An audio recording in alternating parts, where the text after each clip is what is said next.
उसी समय माता कुंती का अंत हो गया, प्राणांत हो गया माता कुंती का। देखिए इस भारत वर्ष में दो ही भक्त ऐसे हुए जिन्होंने सुना कि भगवान चले गए और नहीं आ गए, चले गए और नहीं आए, उनका अंत हो गया। एक माता कुंती और दूसरे महाराज दशरथ। महाराज दशरथ ने भी सुना, क्योंकि उन्होंने आर्य सुमंत से कहा था वन में जाते समय कि हे आर्य सुमंत, मेरे राम को वन में तो लेकर के जा रहे हो, लेकिन 2-4 दिनों में ही मेरे राम को वापस घुमा करके वापस लेकर के अवध में आ जाना, क्योंकि मैं अपने राम के बगैर जीवित नहीं रह सकता हूं। आर्य सुमंत आज राम को लेकर के तो चले गए,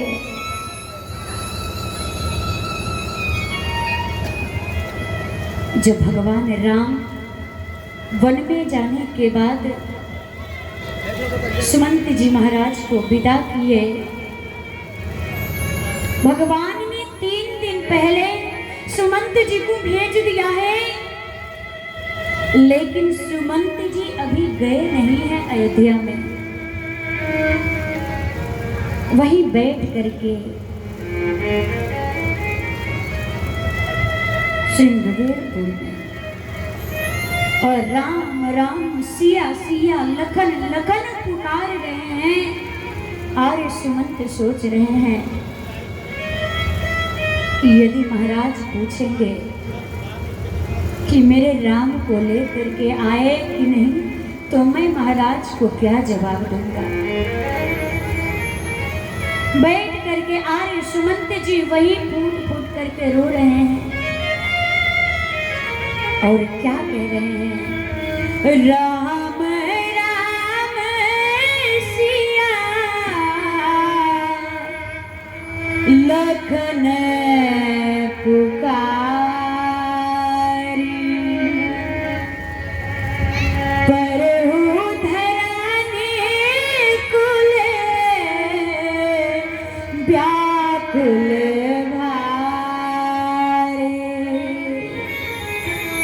राम राम सिया लखन पुकारी, परहु धरनी तन व्याकुल भारी। राम राम लखन लखन सिया सिया कह करके पुकारते हैं। आज मन बड़ा ही व्याकुल है आर्य सुमंत जी का। सोच रहे हैं, अरे महाराज ने कहा था कि हे आर्य सुमंत, मेरे राम को तो लेकर के जाना, लेकिन मेरे राम को 2-4 दिन में वापस घुमा करके लेकर के आ जाना। आर्य सुमंत सोच रहे हैं कि आज मैं महाराज को क्या जवाब दूंगा। यहाँ पर पश्चाताप हो रही है। कौन सा पश्चाताप कर रहे हैं आर्य सुमंत? यहाँ पे गोस्वामी जी महाराज ने 3 उदाहरण दिया है श्री रामचरितमानस में। क्या उन्होंने पहला उदाहरण दिया कि यदि कोई निर्धन व्यक्ति, कोई गरीब व्यक्ति परदेश चला गया हो अपने घर परिवार को छोड़ करके कमाने, और जीवन भर के कमाई को इकट्ठा करके, वो जीवन का कमाई इकट्ठा करके और पोटली लेकर के वो परदेश से अपने बीवी बच्चों के पास जा रहा हो, और उसी मार्ग में ही उस व्यक्ति का जीवन भर का कमाई उस पोटली को कोई ले करके भाग जाए, तो जो पश्चाताप उस व्यक्ति को होगी, आज वही पश्चाताप आर्य सुमंत जी महाराज को देंगे। दूसरा उदाहरण देते हैं गोस्वामी जी महाराज कि कोई पत्नी अपने पति का जीवन भर सेवा की हो, जीवन भर पति व्रत धर्म का पालन की हो, और जब अंतिम क्षण आए, अंतिम समय आए उस पति को अपने पत्नी का साथ निभाने का, तो अंतिम समय में वो पति अपनी पत्नी का परित्याग कर देगा। आज उस स्त्री को जो पश्चाताप होगी, जो स्थिति होगी, आज वही स्थिति आर्य सुमंत की है। आज वही पश्चाताप आर्य सुमंत जी कर रहे हैं। तीसरा उदाहरण आर्य सुमंत जी, गोस्वामी जी महाराज देते हैं आर्य सुमंत जी क्या सोचते हैं।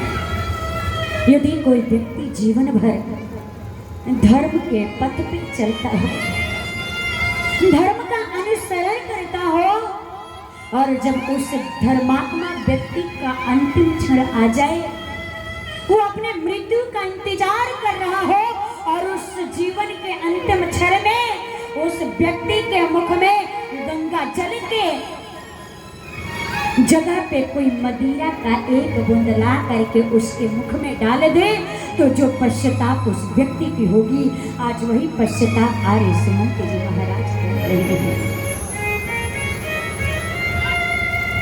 आर्य सुमंत जी यही सोच रहे हैं, अरे अभागे सुमंत, राम चले गए लेकिन राम के विरह में तेरा प्राण नहीं गया, तो कितना अभागा है रे। अगर राम के विरह में अभागे सुमंत तेरा प्राण चला जाता तो तेरा जीवन धन्य हो जाता, लेकिन तू कितना अभागा है रे। आज जिस घोड़े को लेकर के आए हैं साथ में, जिन घोड़े ने, जो घोड़े राम जी को छोड़ करके वापस आए हैं, वो घोड़े पीछे मुड़ करके देख रहे हैं कि हम राम को पीछे छोड़ करके आए हैं, एक पग भी वो घोड़े आगे नहीं चल रहे हैं। और वो घोड़े किधर देख रहे हैं, देखी दखिने दिसी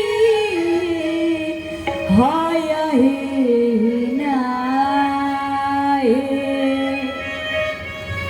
बीच जनु बिन पंख बिहा गया बुलाई। उस घोड़े को एक पेड़ में बांध दिए हैं, उनको अन्न पानी दिया जा रहा है, लेकिन वो कुछ भी खा पी नहीं रहे हैं। राम के विरह में ऐसे छटपटा रहे हैं, वो राम के लिए पीछे भागना चाह रहे हैं, लेकिन वो भाग नहीं पा रहे। जिस प्रकार कोई पंछी उड़ रहा हो, उस पक्षी का पंख काट करके और इस धरा पे छोड़ दिया जाए, वह पक्षी उड़ने के लिए एकदम व्याकुल हो रहा हो, एकदम छटपटा रहा हो, वैसे ही आज वो घोड़े भागना तो चाह रहे हैं, लेकिन वो भाग नहीं पा रहे हैं। आज वो छटपटा रहे हैं एकदम। वो घोड़े एक पग भी आगे चल नहीं रहे हैं। चरे फराही मगे चलही न गोरे, एक कदम भी वो आगे नहीं चल पा रहे हैं। राम राम राम राम कह रहे हैं। आर्य सुमंत को जब निषाद राजगुरु ने देखा कि ऐसी स्थिति है, ये सुमंत जी जाने के स्थिति में नहीं है। आज रोते रोते उनके गालों पे आंसू की धारियां बन गई है, फफोले पड़ गए हैं। आर्य सुमंत जी को लेकर के छोड़ करके आए, महाराज के पास पहुंचे। सोच रहे हैं माता सुमित्रा आएगी तो मैं समझा लूंगा, कैकेयी तो पूछेगी नहीं, लेकिन संध्या के बेला में जब बछड़ा घास चर के आता है, वो गौ अपने बछड़े के लिए दौड़ करके जाती है। आज वो माँ गौ कौशल्या अपने पुत्र के लिए जब दौड़ करके जाएगी तो मैं उस माँ कौशल्या को क्या जवाब दूंगा? मैं उस माँ को कैसे समझाऊंगा? तो मैं उस कौशल्या को क्या जवाब दूंगा कि तुम्हारे बछड़े को मैं छोड़ करके चला आया, मैं साथ में ले करके नहीं आया। सुमंत जी महाराज दशरथ के पास पहुंचते हैं। महाराज को प्रणाम किया। महाराज ने कहा, आर्य सुमंत तुम आ गए, मेरे राम आए कि नहीं? कौन सुमंत? सुमंत मेरा राम कहाँ है? लेकिन सुमंत जी महाराज एकदम मौन हो गए। महाराज ने कहा, सुमंत तुम कुछ बोल क्यों नहीं रहे हो? तुम मौन क्यों हो? अरे सुमंत बताओ, मेरे राम आए कि नहीं? लक्ष्मण यदि राम नहीं आए तो मेरे वैदेही को लेकर के आए कि नहीं? अरे सुमंत तुम कुछ बोल क्यों नहीं रहे हो? अरे तुम्हारा ये मौन कहीं इस दशरथ का प्राण न ले ले। मेरा राम कहाँ है? जब इतनी बात आर्य सुमंत ने सुनी तो सुमंत जी महाराज फफक के रो पड़े और कहने लगे, महाराज राम नहीं आए। राम ने कहा कि जब तक मेरे पिताजी के चरणों में जा करके प्रणाम करिएगा और मैं 14 वर्ष के बाद मैं आ करके अपने पिताजी के चरणों का आशीर्वाद लूंगा, आप मेरे पिताजी को कह दीजिएगा। राम नहीं आए। महाराज ने सुना कि राम नहीं आए। हाँ राम, हाँ राम, हाँ राम कह के महाराज दशरथ ने अपने प्राण को त्याग दिया। राम राम कही, राम कही, राम राम कही, राम तन पर हरि रघुवर विरह राव गयो सुरदास। हाँ राम, हाँ राम, हाँ राम कह के, राम राम कह के महाराज दशरथ ने अपने प्राण को त्याग दिया।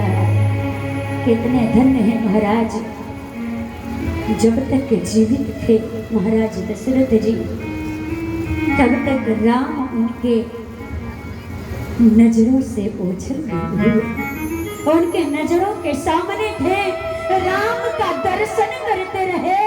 और जब महाराज दशरथ का अंतिम समय आया, जब उनका प्राण निकला तो हाँ राम, हाँ राम, हाँ राम, राम राम कह करके प्राणों को त्याग दिया। इस दोहे में महाराज दशरथ ने 6 बार राम कह करके पुकारा। इसका मतलब है कि जो 6 शास्त्रों का सार है उसका नाम है राम। 6 शास्त्रों का सार है उसी का नाम राम है।